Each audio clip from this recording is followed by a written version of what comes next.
heat transfer.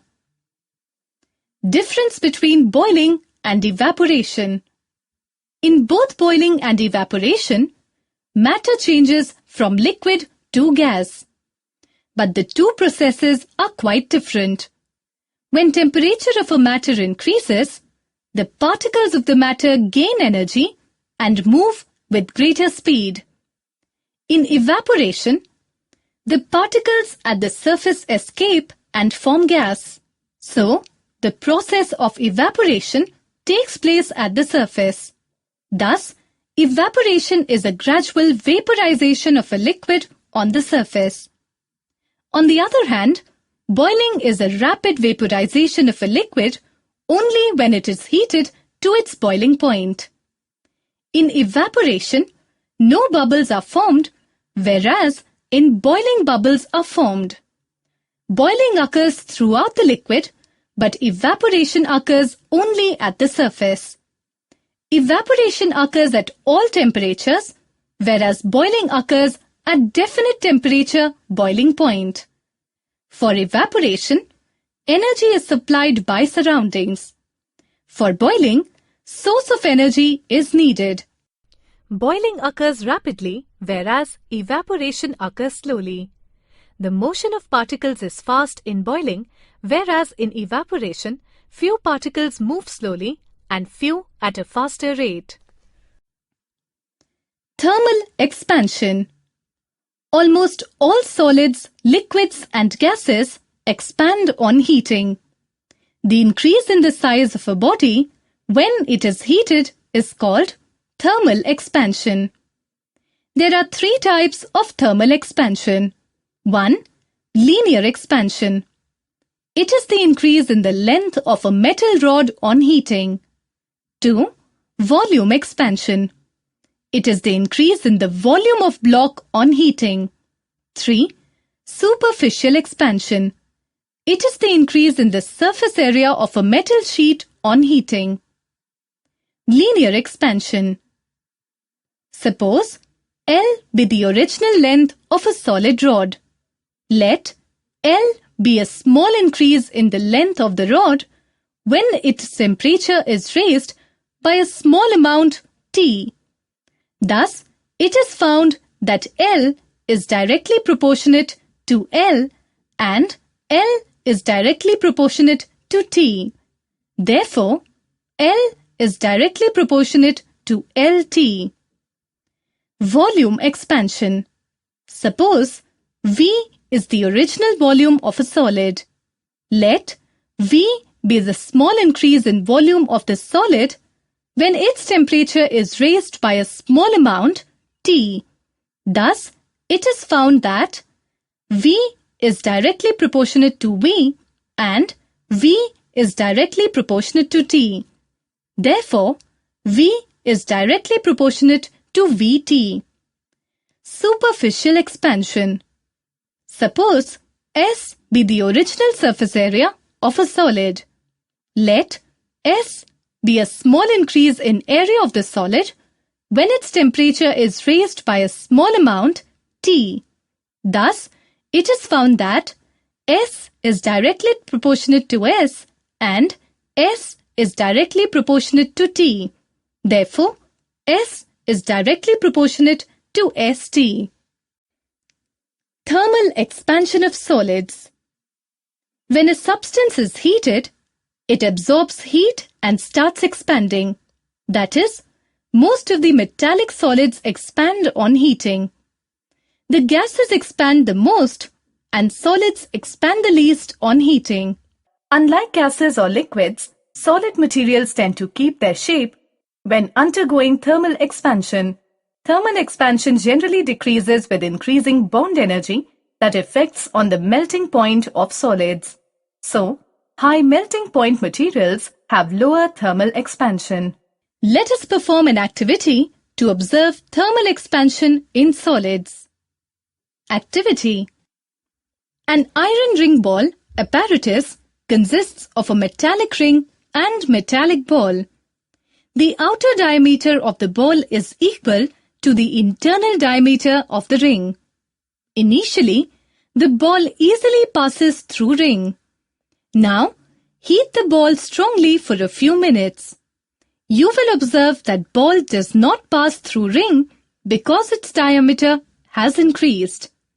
After some time, when the ball is cooled, it again passes through the ring. This shows that solid expands on heating and contracts on cooling. Different substances of identical dimensions expand by different amounts when heated through the same range of temperature. Let us perform an activity to observe this difference in expansion of different solids. Activity. Take a strip made of two metals called bimetallic strip, such as brass and iron. The strip looks flat at ordinary temperature, room temperature. Heat the strip over the flame of a Bunsen burner for some time. Observe what happens. You will find that the strip bends due to heating, such that brass is on outer side and iron is on inner side of the curved end. It shows that equal length of brass and iron, different metals, are heated for the same time with same range of temperature, yet have unequal expansion, that is, brass expands more than iron. This forces the strip to bend towards the iron side. Practical applications of thermal expansion of solids. 1. While laying the railway tracks, some space is left between the joints of railway lines.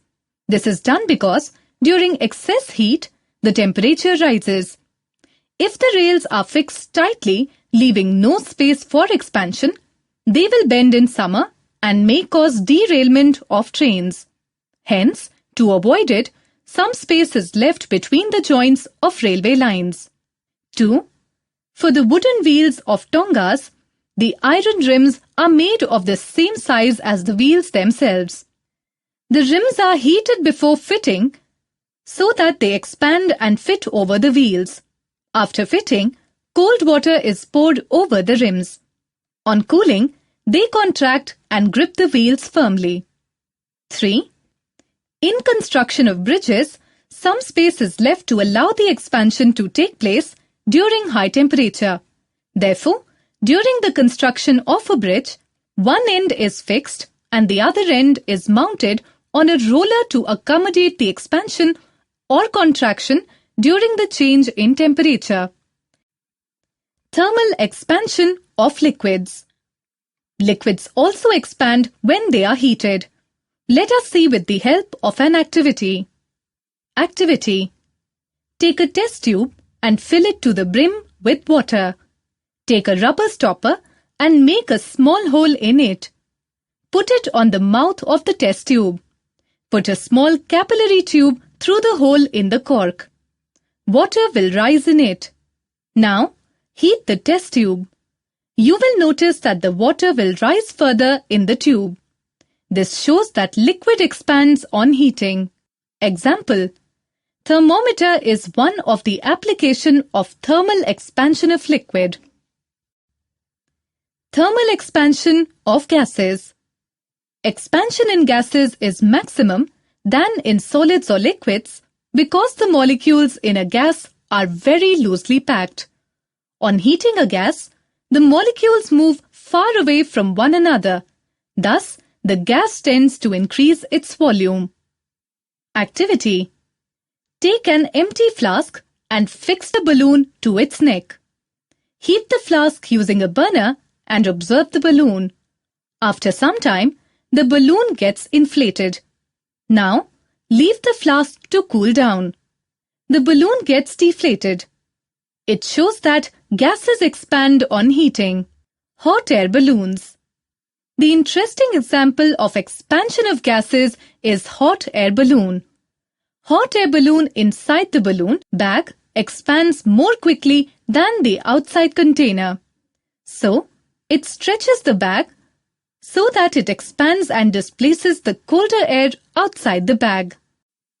Scientist. Anders Celsius was a Swedish astronomer.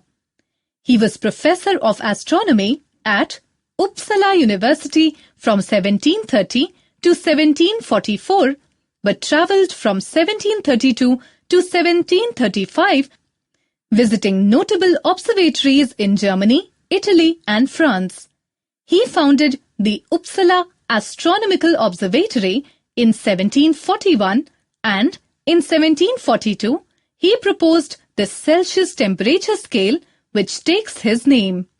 Celsius conducted many geographical measurements for the Swedish general map and was one of the earliest to note that much of Scandinavia is slowly rising above sea level, a continuous process which has been occurring since the melting of the ice from the latest ice age.